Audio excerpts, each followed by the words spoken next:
गुरुपद रज मधु मंजन अंगन नयन अमित गद घोष विवंदन तेहि कर विमल विवेक विलोचन वर्णौ राम चरित भव मोचन। श्री गुरु महाराज के चरणों की रज कोमल और सुंदर नैनामृत अंजन है।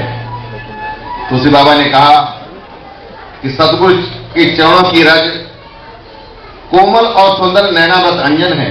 नैनों के लिए अमृतांजन है, अमृत है, जो नेत्रों के दोषों का नाश करने वाला है। नहीं तो ये जीव अपने नेत्रों के दोषों को कभी नाश नहीं कर सकता।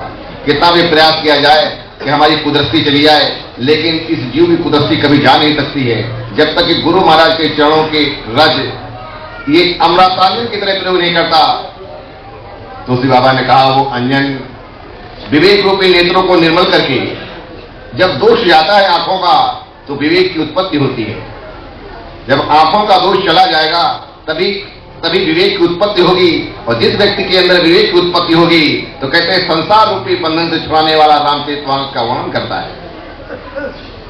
वही व्यक्ति रामचरितमानस का वर्णन करता है, दूसरा कोई रामचरितमानस का वर्णन नहीं कर सकता और सुन भी नहीं सकता। मैं नमन करूं श्री गुरु चरणा, मैं नमन करूं श्री गुरु चरणा, मैं नमन करूं श्री गुरु चरणा।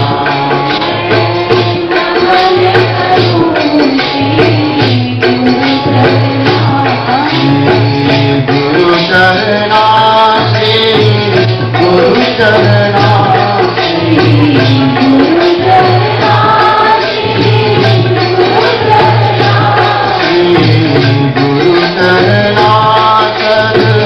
गुरु चरणा,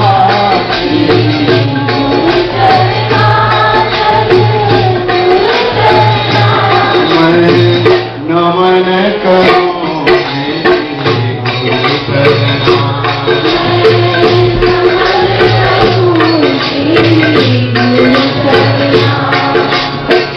भय हरणा वंदित चरणा, भय हरणा वंदित चरणा, चरणा जनक जन को चरणा, गुरु चरणा श्री गुरु चरणा, गुरु चरणा सद्गुरु चरणा, गुरु चरणा श्री गुरु चरणा, गुरु चरणा श्री गुरु चरणा, गुरु चरणा श्री गुरु चरणा, गुरु चरणा श्री गुरु चरणा। नमन करो श्री गुरु चरणा,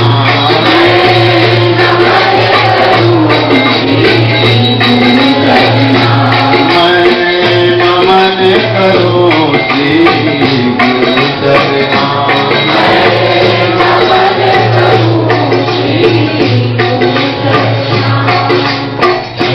हरना सब सुख करना, हरना सब सुख करना, अभय करना जगरो धरना, पातक हरना गुरु चरणा, गुरु चरणा श्री गुरु चरणा, गुरु चरणा श्री गुरु चरणा, गुरु चरणा श्री गुरु चरणा, गुरु चरणा श्री गुरु चरणा, गुरु चरणा श्री गुरु चरणा, गुरु चरणा श्री गुरु चरणा। नमन करो श्री गुरु चरणा,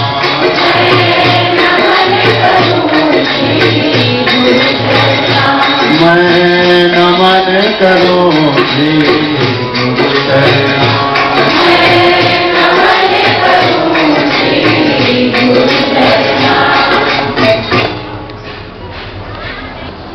ऋषि आश्रम में जाते हैं, वाल्मीकि जी से पूछते हैं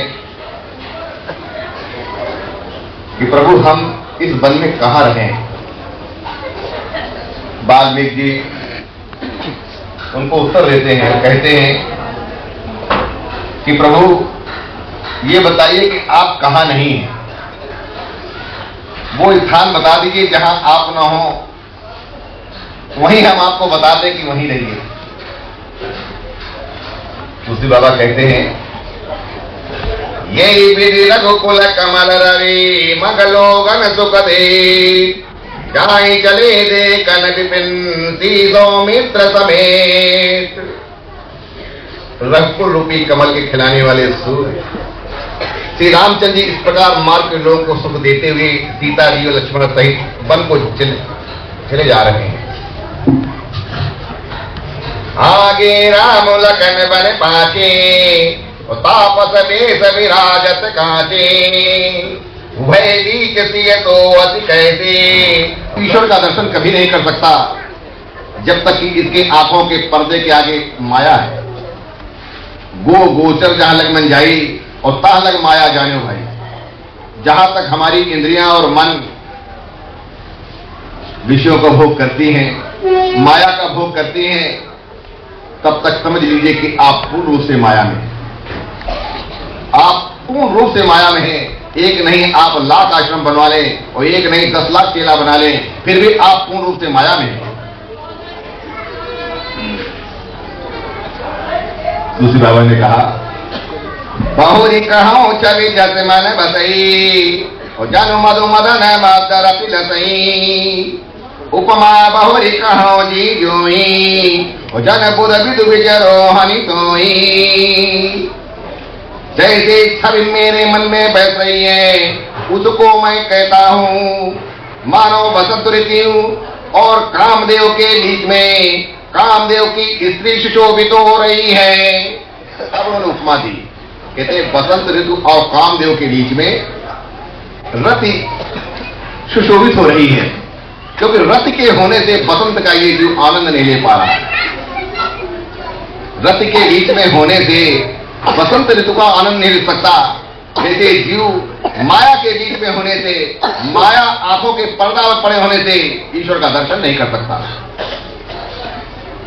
अपने हृदय में खोजकर उपमा कहता हूं। तुलसी बाबा ने कहा, ये उपमा जो मैंने दी है अपने हृदय में खोजा है। मानो बुध चंद्रमा के पुत्र और चंद्रमा के बीच में रोहिणी चंद्रमा की स्त्री सो रही हैं। प्रभु पद रेख बीच विच सीता, और धरनी चरण मग चलती सभीता। सिय राम पद अंक बराए, लखन चलई मगुदाहिन लाए। अब जीव को कैसे चलना चाहिए, हम संसार में कैसे चलें, कौन सा आचरण करें, कैसे ईश्वर की प्राप्ति होगी। प्रभु रामचंद्र जी के जमीन पर अंकित होने वाले दोनों चरण चिन्हों के बीच बीच में पैर रखती हुई सीता जी कहीं भगवान के चरण चिन्हों पर पैर न टिक जाए, इस बात से डरती हुई मार्ग में चल रही हैं। जानकी जी इस बात को डरती हैं कि भगवान राम के जहां पैर पड़े हैं, पद पड़े हैं, कहीं हमारा पद न पड़ जाए, पैर न पड़ जाए। सदैव इस बात का ख्याल रखना चाहिए। देखिए कितना आदर देती हैं और कितना आदर जीव को देना चाहिए।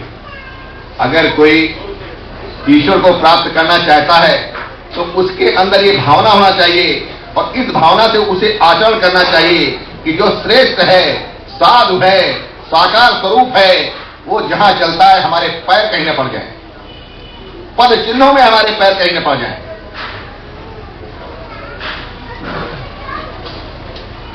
लक्ष्मण जी मर्यादा की रक्षा के लिए, अब लक्ष्मण जी भी मर्यादा रखते हैं। इस जीव को मर्यादा रखना चाहिए। लक्ष्मण जी को उन्होंने जीव माना, राम को ब्रह्म माना और जानकी माता जानकी को माया माना। माया डरती है कि ब्रह्म के जड़ चिन्हों में कहीं मेरे पैर न पड़ जाए तो हमारा सदैव के लिए अस्तित्व ही समाप्त हो जाए। और हम लोग जितने भी सारे संसारी हैं वो माया से भगवान को प्रसन्न करने का प्रयास कर रहे हैं, जो बिल्कुल असंभव है। तुलसी बाबा ने कहा, लक्ष्मण जी मर्यादा की रक्षा के लिए सीता जी और रामचंद्र जी दोनों के चरणों चिन्हों को बचाते हुए उन्हें दाहिने रखकर रास्ता चल रहे हैं। अब ये जीव कैसे चले? जहां माया पैर रखती है वहां भी पैर नहीं रखना, और जहां ब्रह्म पैर रखता है वहां भी पैर नहीं रखना। क्योंकि माया के पैर में पैर तुम्हारा पड़ गया तो आप माया से मोहित हो जाएंगे, और ब्रह्म के पैर में कहीं पैर पड़ गया तो आप आदर सम्मान न देने की वजह से वंचित रह जाएंगे। तुलसी बाबा ने कहा, राम लखन सिए प्रीति सुहाई, और बचन गोचर किमि कहीं जाई, खग मृग मगन देखि छवि होही, लिए चोर चित राम बचोही। श्री राम जी लक्ष्मण जी सीता जी की सुंदर प्रीति वाणी का विषय नहीं है। अब उन्होंने कहा, राम जी जो कि ब्रह्म है, सीता जी माया का स्वरूप है, लक्ष्मण जी जीव है, इन तीनों के बारे में वर्णन करना वाणी का विषय नहीं, अनिर्वचनीय है। वाणी के द्वारा इनकी महिमा गाई नहीं जा सकती, अनिर्वचनीय है। अतः वो कैसे कही जा सकती हैं? पक्षी और पक्षी उस छवि को देख करके प्रेमानंद में मग्न हो रहे हैं। लेकिन राम जी, लखनलाल जी और माता जानकी को अगर पशु और पक्षी भी देखते हैं तो प्रेम में मगन हो जाते हैं, उनके अंदर प्रेम उत्पन्न हो जाता है। अगर हमने आज तक अगर हम प्रेम में मगन नहीं हुए, देखिए प्रेम होना और प्रेम में मगन हो जाना, मदमस्त हो जाना, उसी में लवलीन हो जाना प्रेम में, इस बात का प्रमाण है कि हमको भगवान का दर्शन ही नहीं हुआ। इसीलिए वो दिव्य प्रेम हमारे हृदय में नहीं आया, हम केवल कर्मकांड में लिप्त रहे। तुलसी बाबा कहते हैं, पथिक रूप श्री रामचंद्र जी ने उनके भी चित्त चुरा लिए, और जो वनवासी राम हैं, जो वन में भटक रहे हैं, कहते हैं उन्होंने पशु और पक्षियों के हृदय चुरा लिए। अर्थात पशु और पक्षियों को इस बात का आभास है कि साक्षात ब्रह्म है, लेकिन जीव आज भी संदेह करता है, जो पशु और पक्षियों से निरा गिरा हुआ है। जिन जिन देखे पथिक पे ती समेत दो भाई, भव मग अगम आनंदते धनु श्रम रहे सिराई। प्यारे पथिक सीता जी सहित दोनों भाइयों को जिन जिन लोगों ने देखा, उन्होंने भव का अगम मार्ग, जन्म मृत्यु रूपी संसार में भटकने का भयानक मार्ग बिना ही परिश्रम आनंद के साथ तय कर लिया। अब बाबा जी बताते हैं कि भगवान का दर्शन कितना अमोघ है और कितना कल्याणकारी है। अगर हमको दर्शन नहीं हुआ तो हमारी कितनी कुगति होगी और कितनी हानि होगी। जिन व्यक्तियों को भगवत दर्शन हुआ, या जिनकी चाहत है भगवत दर्शन कि हमको भगवान का ही दर्शन हो, उन्होंने बिना प्रयास के भव बंधन काटा है। अर्थात ये जीव भव के बंधन, इस संसार में जिन जिन बंधनों से बंधा हुआ है, ये कभी मुक्त नहीं हो सकता जब तक कि भगवान का दर्शन नहीं हो। इसलिए तुलसी बाबा समझाते हैं, इस जीव का अथक प्रयास होना चाहिए, थकना नहीं चाहिए, और आलस्य भी नहीं करना चाहिए, ऊबना भी नहीं चाहिए, भड़बड़ाना भी नहीं चाहिए, बल्कि प्रयासरत रहना चाहिए कि हमको भी ईश्वर का दर्शन हो जाए।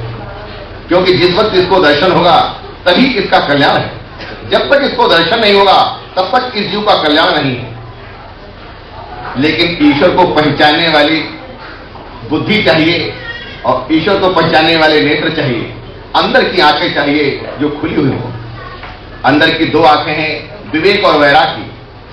जब तक ये जीव विवेकी नहीं है और पूर्ण विरक्त नहीं है, कभी भी भगवान का दर्शन नहीं कर सकता।